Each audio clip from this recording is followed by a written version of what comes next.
नमस्कार दोस्तों, स्वागत है आपके अपने यूट्यूब चैनल रीडिंग लवर्स पर। दोस्तों, आज हम करने वाले हैं करंट जीके के महत्वपूर्ण क्वेश्चन जो आपके आगे आने वाले एग्जाम के लिए महत्वपूर्ण रहेंगे। और दोस्तों, अगर आपने हमारी पहले वाली वीडियो नहीं देखी है तो उसे आप आई बटन पर क्लिक करके देख सकते हैं। और इस वीडियो की PDF आप हमारे टेलीग्राम ग्रुप से भी प्राप्त कर सकते हैं। उसका लिंक आपको डिस्क्रिप्शन में मिल जाएगा, या जो आप प्ले लिस्ट में जाकर जो अभी तक की वीडियो देख सकते हैं, वहाँ पर जो अभी तक जितनी वीडियो है सभी आपको मिल जाएगी। और दोस्तों, वीडियो के अंत में जो है एक जो है हमारा क्वेश्चन रहेगा, तो हमारे साथ अंत तक बने रहिएगा। तो हमारा फर्स्ट क्वेश्चन है, रसायन और जो उर्वरक मंत्रालय इसने हाल ही में देश में कितने प्लास्टिक पार्क स्थापित करने की मंजूरी दी है? तो किसने दी है? रसायन और जो उर्वरक मंत्रालय है इनके द्वारा। राइट आंसर है 10। तो ये जो रसायन और जो उर्वरक मंत्रालय है इसने हाल ही में देश में जो 10 प्लास्टिक पार्क स्थापित करने की मंजूरी दी है।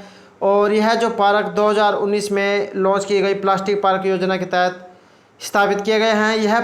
यह जो प्लास्टिक पार्क है मध्य प्रदेश, असम, तमिलनाडु, उड़ीसा, झारखंड, छत्तीसगढ़ और उत्तराखंड में स्थापित किए जाएंगे। भारत सरकार ने पार्क की जो स्थापना की परियोजना को लगभग 40 करोड़ रुपए प्रति योजना के हिसाब से मंजूर किया है। तो दोस्तों, ये थे इसके जो है कुछ एक्स्ट्रा फैक्ट। अब हमारा नेक्स्ट क्वेश्चन है, किस राज्य सरकार ने मोक्ष क्लास योजना 2020 को प्रशासनिक मंजूरी दी है? तो राइट आंसर है राजस्थान।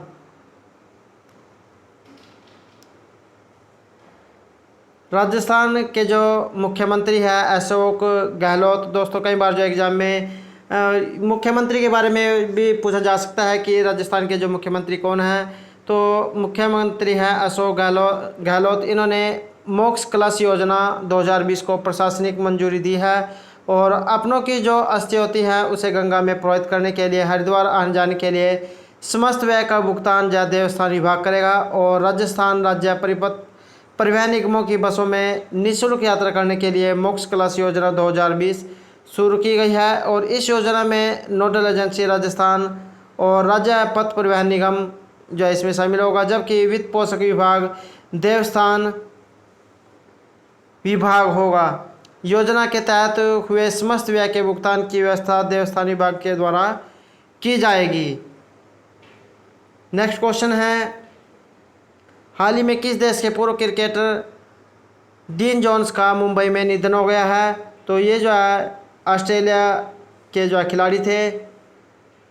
तो ऑस्ट्रेलिया के जो पूर्व क्रिकेट खिलाड़ी है डीन जोन्स, इनका मुंबई में जो है निधन हो गया है। और डीन जोन्स जो है ये 1987 विश्व कप जीतने वाले ऑस्ट्रेलिया टीम के सदस्य थे। उन्होंने ऑस्ट्रेलिया के लिए 52 टेस्ट मैच और 164 एकदिवसीय क्रिकेट मैच खेले थे।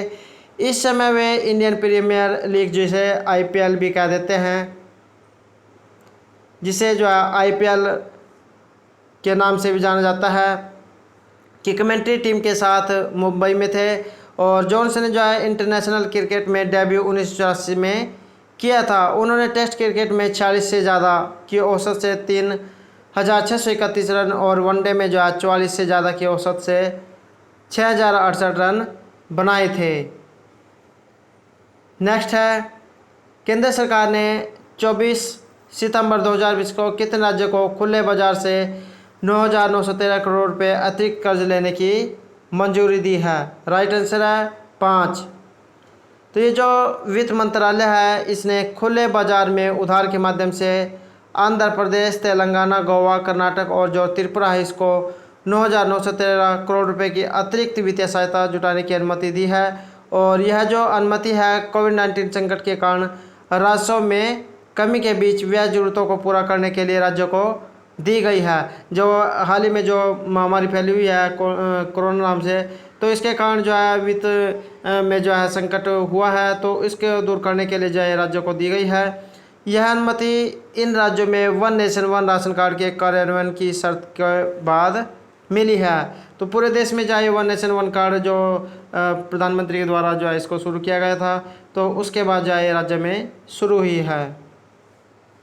नेक्स्ट है, भारत ने 23 सितंबर 2020 को स्वदेश में निर्मित परमाणु क्षमता वाली किस मिसाइल का सफल परीक्षण किया है?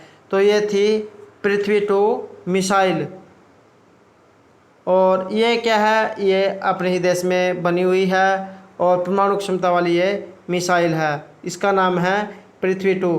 तो भारत ने जो है अपने ही देश में निर्मित परमाणु क्षमता वाली पृथ्वी-2 मिसाइल का सफल परीक्षण किया है और सतह से सतह पर 350 किलोमीटर की दूरी तक मार करने वाली पृथ्वी-2 मिसाइल अपने साथ 500 से 1000 किलो तक के आयुध ले जाने में सक्षम है। और पिछली बार जो है 20 नवंबर 2019 को उड़ीसा का जो चांदीपुर स्थान है वहाँ से पृथ्वी-2 का सफल परीक्षण किया गया था।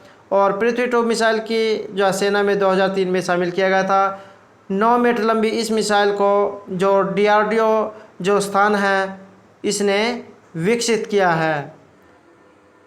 दोस्तों कई बार जो एग्ज़ाम में ये पूछ लिया जाता है कि ये जो पृथ्वी-2 मिसाइल है इसकी जो मार क्षमता है कितनी है? तो ये जो है सतह से सतह पर 350 किलोमीटर की दूरी तक जो है मार करने वाली ये मिसाइल है और अपने साथ जो है 500 से 1000 किलो तक का जो आयुध जो सामान होता है वो ले जा सकती है। और इसको ये भी पूछ लिया जाता है कि कहाँ से जो है इसको लॉन्च किया गया है। तो पिछली बार जो है 20 नवंबर 2019 को चांदीपुर से जो है इसका सफल परीक्षण किया गया था।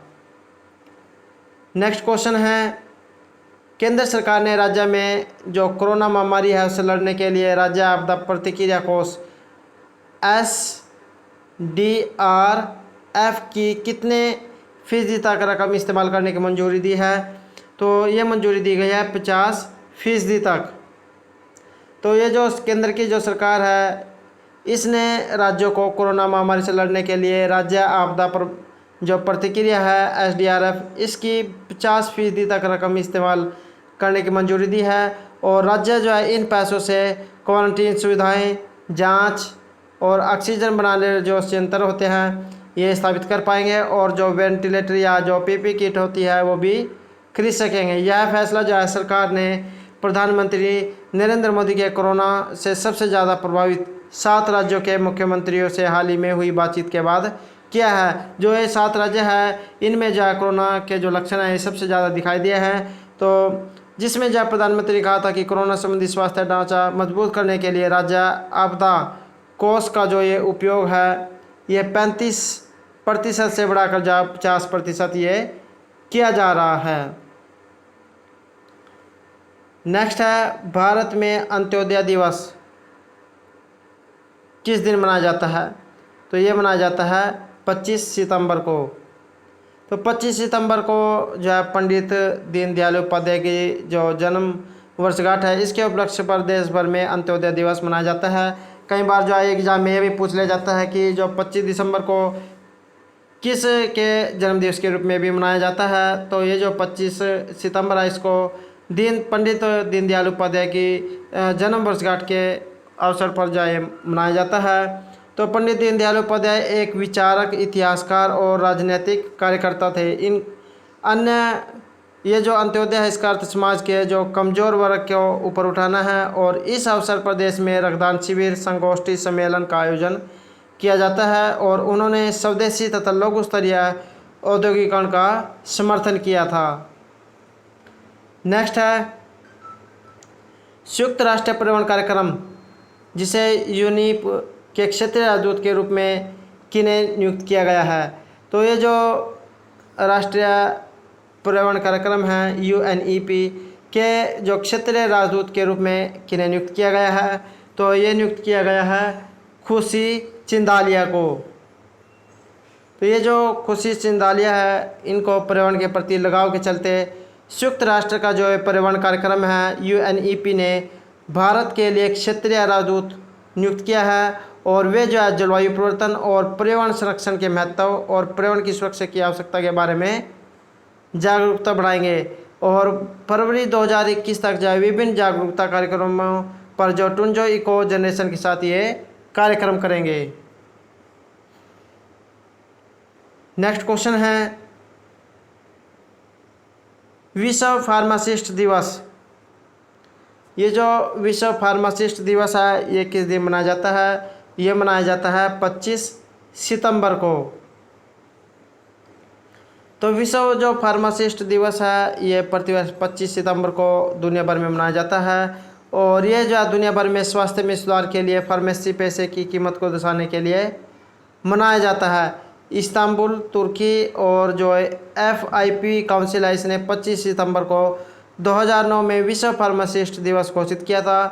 और जो FIP है इस दिन पर फार्मासिस्टों से आग्रह करता है कि वो इस ऐसे आयोजन करें जिससे लोगों को स्वास्थ्य में फार्मासिस्टों की भूमिका की जानकारी मिले।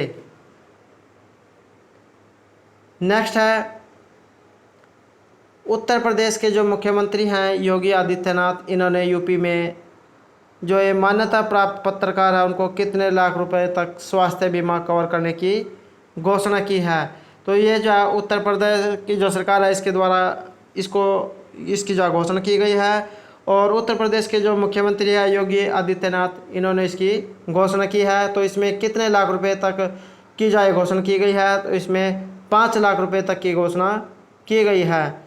तो ये जो कोरोना महामारी है इसके बीच उत्तर प्रदेश में जो मान्यता प्राप्त जो पत्रकार है उनके लिए एक जो बड़ी घोषणा हुई है। सरकार ने कहा है कि प्रदेश के जो सभी मान्यता प्राप्त पत्रकार हैं उनको राज्य सरकार जो 5 लाख रुपए स्वास्थ्य बीमा कवर देगी। और इसके साथ ही जो योगी आदित्यनाथ की जो सरकार है उन्होंने भी जो प्रदेश में कोरोना संक्रमण की वजह से मरने वाले जो पत्रकार हैं इनके परिवारों को सरकार की तरफ से 10 लाख रुपए तक की आर्थिक जो मदद है ये दिए जाएगी। तो दोस्तों ये थे हमारे आज के करंट जीके के महत्वपूर्ण क्वेश्चन। और दोस्तों एक जो है होमवर्क क्वेश्चन रहेगा। क्वेश्चन है किस राज्य ने ईज ऑफ डूइंग बिजनेस 2019 की रैंकिंग में शीर्ष स्थान प्राप्त किया है। तो ऑप्शन है मध्य प्रदेश, बिहार, पंजाब या आंध्र प्रदेश। दोस्तों इस क्वेश्चन का आंसर आपको कमेंट बॉक्स में देना है और आंसर के बारे में आपको जितने ज़्यादा पता उतना लिखा करें, क्योंकि जो चीज़ आप लिख देते हो जो लंबे समय तक आपके माइंड में रहती है, इसलिए जितने ज़्यादा हो सके लिखा करें। और दोस्तों अगर आपको हमारे क्वेश्चन अच्छे लगे तो हमारे चैनल को सब्सक्राइब कीजिएगा। और दोस्तों हमारे साथ अंत तक बनाने के लिए धन्यवाद।